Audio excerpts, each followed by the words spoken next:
Peaky blinders season first episode first. तो episode के explanation से पहले मैं आपको इस सीरीज के मेन कैरेक्टरों से इंट्रोड्यूस करवा देता हूं।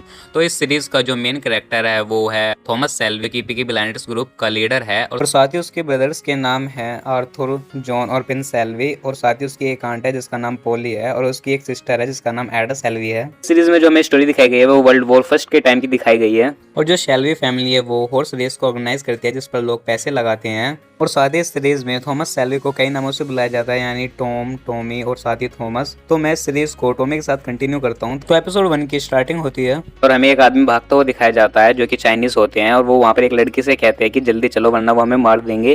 के नेक्स्ट सीन में हमें टॉमी दिखाया जाता है जो कि अपने घोड़े पर उस एरिया में आया है जहाँ पर सब लोग उससे डरकर अपने घर में चले जाते हैं। तो आदमी उस लड़की को वहाँ पर ले आता है और कहता है ये वही लड़की है। दरअसल में जो लड़की थी वो मैजिक स्पेल जानती थी। इसके बाद वो टॉमी के घोड़े पर मैजिकल स्पेल यूज करती है ताकि उसका घोड़ा रेस को जीत जाए। इस मंडे उनकी रेस थी और जो टॉमी था वो अपने घोड़े को जिताना चाहता था। इसके अगले सीन में जो टॉमी था वो अपने घर आ जाता है जहाँ पर उसकी हमें पूरी फैमिली दिखाई जाती है, साथ ही उसके सारे ब्रदर्स भी, और वहाँ पर हम सेल्वी फैमिली का इलीगल बिजनेस देखते हैं जो कि रन हो रहा था। उसके अगले सीन में जो टॉमी था वो आर्थर से बात करने के लिए जाता है।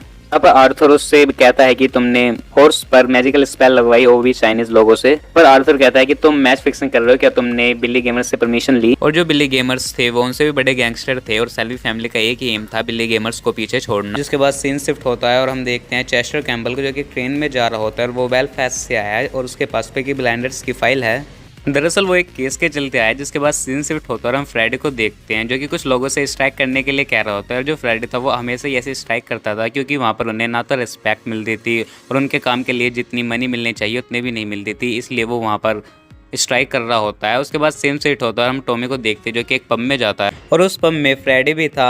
एक्चुअली में जो टॉमी और फ्राइडे थे वो एक ही टीम में, पर उन दोनों की बनती नहीं है। जिसके बाद हमें टॉमी और फ्राइडे की कन्वर्सेशन देखने को मिलती है, और उस कन्वर्सेशन के लास्ट में फ्राइडे कहता है कि हमें एक गन रॉबरी की न्यूज़ मिली है, वो कभी भी यहाँ आ सकते हैं। और उसके अगले ही सीन में वहाँ पर डैनी आ जाता है जो कि कहता है कि वो हमें मार देंगे। एक्चुअली जो डैनी था वो वर्ल्ड वॉर फर्स्ट के टाइम पर सोल्जर था, और उसको अब भी वर्ल्ड वॉर फर्स्ट के विजुअल्स आते हैं। जिसके बाद जो टॉमी था वो वहाँ पर डैनी को कंट्रोल करता है, और जब डैनी होश में आ जाता है तो वो टॉमी को सॉरी बोलकर वहाँ से चला जाता है।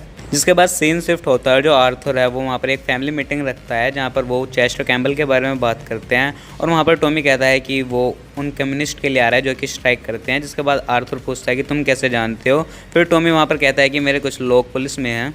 जिसके बाद आंट पोली पूछते हैं कि कुछ और बताने को है, और टॉमी कहता है कि नहीं। जिसके बाद सीन शिफ्ट होता है और हम कैम्पबेल को देखते हैं जो कि उस एरिया में आ गया है, और वो चारों तरफ देख रहा है, ना तो यहाँ पर कोई लिमिट्स है और सभी यहाँ पर अपनी मर्जी के ही मालिक हैं। जिसके बाद सीन शिफ्ट होता है और हम टॉमी और आंट पोली को देखते हैं जो कि एक चर्च में होते हैं, और वहाँ पर आंट पोली टॉमी से सच बताने के लिए कहती है, जहाँ पर टॉमी बताता है कि मैंने अपने कुछ लोगों को एक ट्रेन से बाइक और इंजन चुराने के लिए भेजा था, पर उन्होंने ट्रेन का गलत पट चुना जहाँ पर उन्हें मशीन गन्स और काफ़ी डिफरेंट टाइप के वेपन्स मिले। जिसके बाद आंट पोली उससे पूछते हैं कि तुमने वो फैक्ट तो दिए ना, जहाँ पर टॉमी कहता है कि नहीं, और उसके बाद आंट पोली वहाँ पर उससे गुस्सा होकर चली जाती हैं। वो यही सोच रहे थे कि जो कैम्पबेल था वो उन्हीं गन्स के चलते आया है। उसके बाद सीन शिफ्ट होता है और हम एडा सेल्वी को देखते हैं जो कि टॉमी की सिस्टर है। तो यहाँ पर फ्राइडे से मिलने आई है, और वो उसके साथ रिलेशनशिप में है, और उससे कहती है कि जो टॉमी वो तुम्हारे अगेंस्ट है। वहाँ पर हमें पता चलता है जो उनकी रिलेशनशिप है वो सीक्रेट है। वहाँ पर एडा फ्राइडे से कहती है कि तुम स्ट्राइक्स बंद कर दो। जिसके अगले सीन में हम एक लेडी को देखते हैं जो कि उस एरिया में जा रही होती है, और वो एक बार पर जाती है और उसके मालिक से कहती है कि यहाँ पर जॉब चाहिए। तो मालिक उसे वहाँ पर जॉब देने के लिए मना करता है, पर वो कहती है मैं डबलिन में पहले भी जॉब कर चुकी हूँ ये। जिसके बाद वो लेडी वहाँ पर वर्क स्टार्ट कर देती है गाना गाते हुए, और उस पब का जो मालिक था वो वहाँ पर इम्प्रेस हो जाता है। जिसके बाद हमें दूसरी तरफ कैम्पबेल दिखाया जाता है, और वो उस एरिया की पुलिस स्टेशन में होता है, और वहाँ की पुलिस से वो कहता है कि यहाँ पर रॉबर्स खुलेआम घूम रहे हैं और तुम्हें कोई फिक्र नहीं है। जिसके अगले सीन में वो कुछ सोल्जर्स को बुलाता है और उनसे कहता है कि अब तुम्हारी जगह ये काम करेंगे। जिसके बाद सीन शिफ्ट होता है और हम आर्थर को देखते हैं जो कि सिनेमा देखने के लिए आया होता है, पर पुलिस वहाँ पर उसे पकड़ के ले जाती है और उसे 3rd डिग्री देती है। जिसके बाद वहाँ पर कैम्पबेल आता है और उससे कहता है कि वो सच बोले। जिसके बाद वो उससे रॉबरी के बारे में पूछते हैं क्योंकि उन्हें वो यही लग रहा था कि वही पीकी ब्लाइंडर ग्रुप्स का लीडर है, पर उन्हें नहीं पता था कि लीडर टॉमी है। पर आर्थर को उस रॉबरी के बारे में कुछ नहीं पता था, जहाँ पर वो चेस्टर कैम्पबेल से भी यही कहता है कि मुझे रॉबरी के बारे में कुछ नहीं पता। जिसके अगले सीन में जो कैम्पबेल था वो वहाँ पर आर्थर को हिट करता है, और उसके कुछ देर बाद वो कहता है कि शायद हम एक दूसरे की मदद कर सकते हैं। जिसके बाद सीन शिफ्ट होता है, जिसके बाद हम टॉमी को देखते हैं जो कि एक पब में होता है, और वो वहाँ पर ग्रेस को वर्क करते हुए देखता है और साथ ही उससे कहता है कि तुम गलत जगह आ गई हो। जिसके अगले सीन में जो उस पब का मालिक था वो ग्रेस से कहता है कि अगर तुम्हें यहाँ पर वर्क करना है तो इनसे संभल कर रहना होगा।